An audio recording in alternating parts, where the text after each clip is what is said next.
Christine Revaud-Dallon, Bonnefoy, bonjour. Bonjour. On rappelle à nos auditeurs que vous êtes eurodéputée du groupe SND, c'est-à-dire l'Alliance progressiste des socialistes et démocrates au Parlement européen. Vous êtes aussi la présidente de la délégation socialiste française. Et aujourd'hui, on va parler de la question des données personnelles, une question brûlante, plus que d'actualité au sein des institutions. À 18h ce mardi 22 mai, Mark Zuckerberg est attendu devant le Parlement européen pour s'expliquer concernant le scandale Cambridge Analytica et la fuite des données de plus de 80 millions d'utilisateurs Facebook. Qu'est-ce que vous pensez de cette intervention, Nous l'avions demandé quand est apparu ce scandale. On demandait une audition et on demandait une audition ouverte. Alors la semaine dernière, on avait la confirmation que Mark Zuckerberg venait bien devant le Parlement européen, mais le président Tajani, avec une majorité de la droite conservatrice, avait dit on va l'auditionner, mais à huis clos, personne ne pourra rien entendre et tous les députés ne pourront pas être présents.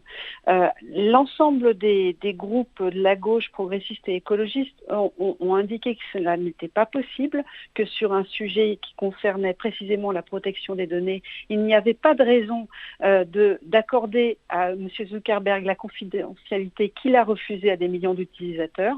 Et donc, on a obtenu que ce soit transmis, ce qu'on appelle in camera, donc ce sera accessible et vous pourrez toutes et tous le regarder à partir de 18h20 sur le net et c'est déjà une première victoire.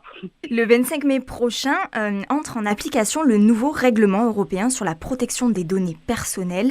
Christine Revaud-Dallon, Bonnefoy, que propose ce nouveau règlement ? Alors ce nouveau règlement qui va s'appliquer partout au sein de l'Union européenne est extrêmement protecteur en matière de données personnelles parce que ce soit sur la question du consentement, c'est-à-dire l'accord clair, informé, explicite de chacun des individus doit être obtenu de la part des entreprises pour collecter les données. La question de l'âge limite, faire en sorte que toute personne qui est âgée entre 13 et 16 ans doit d'abord et avant tout avoir l'autorisation des parents pour pouvoir s'inscrire sur un réseau social. Le droit à la portabilité des données. Vous changez d'opérateur mail, vous prenez vos données avec vous, elles ne peuvent pas rester à votre opérateur mail. C'est la même chose par exemple pour une plateforme de musique. Le droit à l'effacement, à tout moment, vous pouvez dire effacez mes données, je ne veux pas que vous les conserviez. Ça marche pour l'entreprise, mais aussi pour ses sous-traitants. L'action de groupe, si jamais les particuliers considèrent qu'ils ont été, leurs données ont été utilisées à mauvais escient, ils peuvent faire une action de groupe pour être plus fort dans les sanctions à exiger. Et enfin, sur le droit d'information en cas de piratage des données, si une entreprise ou une organisation quelconque est victime d'un piratage de données de ses clients, elle devra immédiatement en informer l'autorité de protection des données. En France, c'est la CNIL. Ça, c'est les nouvelles protections qu'il y a dans ce règlement. Alors justement, j'aimerais rebondir sur les sanctions qui sont prévues par l'Union européenne. Concrètement, quelles sont justement ces sanctions et comment sanctionner les entreprises numériques qui ne respectent pas ce nouveau règlement ? La meilleure des sanctions, c'est toujours la sanction financière, surtout pour des entreprises qui se font beaucoup de bénéfices en revendant les données personnelles de leurs clients. Jusqu'à présent, l'amende qui était fixée par la CNIL en cas d'utilisation abusive des données était d'un montant maximal de 150 000 euros. Ce règlement prévoit qu'il peut monter jusqu'à 20 millions d'euros ou 4% du chiffre d'affaires annuel mondial. Là, on est bien à un niveau suffisamment dissuasif pour que ces entreprises ne jouent plus avec nos données personnelles.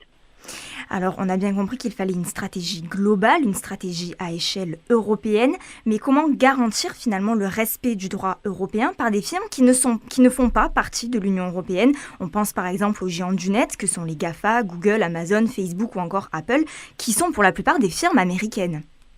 Elles sont des firmes américaines, mais elles ont des données qu'elles collectent au sein de l'Union européenne. Et ce qui compte, c'est pas le siège social de ces GAFA, c'est bien là où elles perçoivent les données et où elles font des bénéfices. On en vient toujours à la même question. Ça avait été un point central concernant les ressources fiscales qu'on exigeait de la part de Facebook, Google, etc. Ce sera la même chose pour la protection des données et on pourra agir et saisir nos autorités de protection des données nationales. Encore une fois, en France, c'est la CNIL, voire se retourner devant la Cour de justice de l'Union européenne s'il y a eu une violation des données de la part de ces entreprises, même si elles sont américaines. Alors certains dénoncent les lenteurs du processus décisionnel de l'Union européenne, trop difficile à conjuguer avec la rapidité d'évolution des technologies de l'information. Est-ce que vous êtes d'accord? Est-ce que l'Europe est assez réactive? L'Union européenne, c'est vrai, dans l'obligation de faire transposer un règlement européen au sein de ses 28 États membres, ça prend 2 ans. Alors oui, on peut considérer que c'est long, mais il n'en demeure pas moins que nous, au moins, on l'a mis sur la table et qu'il est applicable dès le 25 mai. Et souvenez-vous, les sénateurs américains, quand ils ont auditionné Mark Zuckerberg, qu'est-ce qu'ils mettaient en avant? La législation européenne, en disant que s'il y avait eu la législation européenne aux États-Unis, eh ben, ils n'en seraient pas arrivés avec ce scandale de Facebook Cambridge Analytica. Donc, peut-être qu'on n'est pas allé très vite, mais il n'empêche qu'on est en avance sur le reste du monde. Donc, c'est quand même un sujet de fierté pour nous. Christine Revaud d'Allonne Bonnefoy, merci d'avoir accepté notre invitation et d'avoir répondu à nos questions.